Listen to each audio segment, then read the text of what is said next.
Welcome to Not Milk Never Milk. Subscribe if you're lactose intolerant.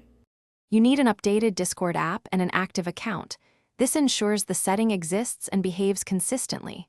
Once logged in, locate the gear icon for user settings at the bottom left. Make sure you're in the desktop or mobile app. Web behaves similarly but may differ slightly.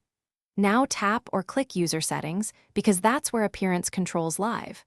Once done, navigate straight to appearance in the left-hand menu. This starts the actual dark mode, change without extra steps. In appearance, select theme and pick dark to switch the entire interface. This is the core change and why you open settings. You can also toggle reduced motion to reduce animations for comfort and adjust message display density to taste since text contrast behaves differently in dark mode. Make sure to observe the changes across servers and DMs to confirm visibility.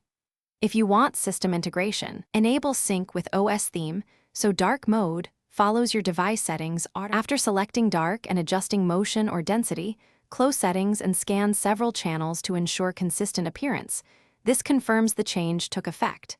If you want automatic behavior, enable sync with OS so Discord mirrors your system theme. If dark mode didn't apply, quit and restart the app. Next, clear the cache or reinstall if necessary. As a quick troubleshooting tip, toggling to light and back to dark often forces a refresh and fixes stubborn UI glitches. Thanks for watching. If this was helpful, leave a like and consider subscribing. See you next time.